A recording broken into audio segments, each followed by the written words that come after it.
So what's the problem with helping somebody change? What's the problem in helping a smoker to become a non-smoker?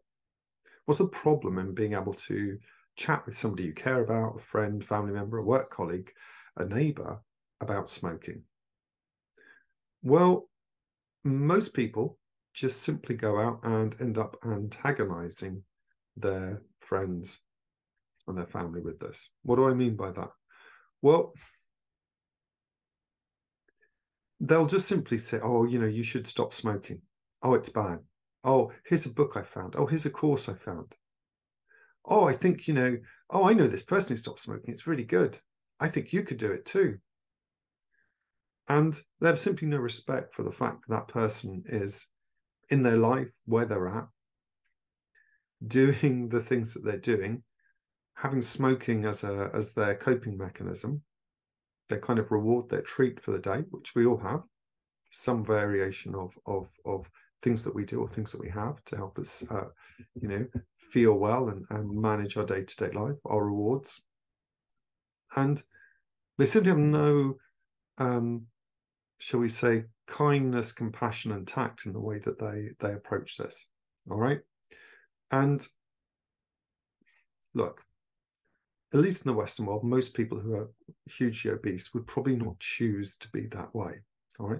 But there are a number of reasons why they've gotten that way through often a lot of emotional challenges, poor education, poor decisions, but also, that's a feeling that that's really all they can do. That there's that breaking out of that is just virtually impossible. And if it feels very, very hard, if your coping mechanism is to have some food and sit on the sofa, and you feel like it's very, very hard to break that or impossible, and you feel like everyone's judging you, it's going to be very, very hard to change that. And it's exactly the same with smoking. Okay. And the problem with helping somebody to stop smoking is you're very likely to trigger their defense mechanisms if you go and try and jump straight in and make suggestions for them. Okay, if you try to basically take over their life, take over their agency, because you think you know better. Have you ever noticed, though, in the world, there are plenty of people who think they know better. All right, whether it's politicians or religious groups or other people in your community or a boss, a line manager who is very haughty and stands over you. There are plenty of people who feel that they know better than you. All right. And honestly, how much do you enjoy when those people let you know that and give you unsolicited advice and tell you how you should be living your life differently? If you're like most people, that's not really something that you enjoy too much. And so the problem with helping somebody to quit smoking is that they have spent their lives managing and dealing with things in a certain way. Their own mental health, their own way of dealing with difficulties, their own way of dealing with challenges, their own way of coping day to day. If they get bored, if they get stressed, if they have social anxiety, this has been their way of dealing with things. It's also been their reward mechanism. And you'll often hear this from smokers, that it's been a faithful friend, a crutch to lean on, a consistent force in their life. All right. Let me ask you this. Anyone who's had a faithful friend through their life, who's like a rock, yeah, who's consistent, who's always there for you, an actual physical flesh and being friend, if that person was suddenly taken away, how would you be feeling? Well, I know how I'd be feeling from the people who I love and who are like that for me. I'd be feeling lost, all at sea, perplexed, sad, resentful, confused. All right. When smoking is that symbol for smokers, then you have to tread very, very carefully.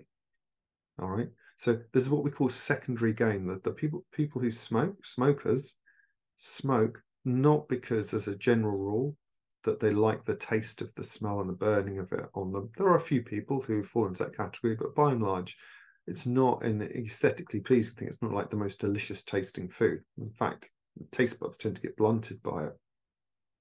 But what it does do is it gives them a way of managing life, the highs and lows. Okay. And to change, a person needs to take personal responsibility. All right. When a person decides, this is what I want to do in my life, and they have their own personal reason, their own personal connection for it, well, then change can happen. But it won't happen if they're being badgered and told what to do. The way to do it, the subtle, respectful, kind way, compassionate way to do this is to be there for somebody, ask them questions in a very particular way, and really be there for them and listen to those responses without trying to change them. And we're going to look in a much deeper kind of level about this, the practicalities of this. So just remember that the problem with helping somebody is if you're trying to force them or tell them or advise them or counsel them, especially when they haven't asked, and even if they have asked, right? The only information you're going to be giving is to their conscious mind. You're going to be giving them facts and strategies that they already know about. And that's not going to help them deal with the unconscious transformative aspect that needs to happen.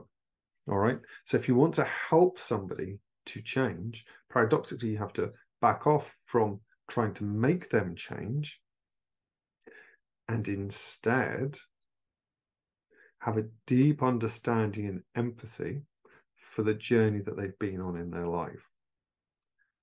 And be curious about how, help them rather be curious about what's really going on by you being the curious one who's respectful and modeling this mixture of curiosity and compassion for them. Because the problem with helping somebody to become a non-smoker is this is their way of coping, it's their way of dealing with life, it's their way of managing life. And their defenses will be triggered, you'll antagonize them, or they will just give you standard kind of flat, non-reflective answers. They'll simply bat away the tennis ball of an idea and suggestion that you've served to them. All right. Well, they will literally whack it out the court because they're just not, it just doesn't hit home for them. All right. And if people feel that you are trying to change them or take away something that they use to cope, then that will hold them back. All right. So this is really, really important to understand, because you understand that smoking fulfills often hidden psychological needs, and that some of these people will be aware of, like managing boredom and anxiety, but there'll be other deeper kind of impulses inside they may not necessarily be aware of consciously, and that their unconscious mind has associates smoking as a symbol for how to manage their life. Well, that's why we've got to tread carefully, okay? And that's really what we're going to be talking about now in deeper detail in all the follow-up videos, how to have these specific conversations, the questions to ask, and so forth. But before we do that, we're going to dive in to the 2 moments of change.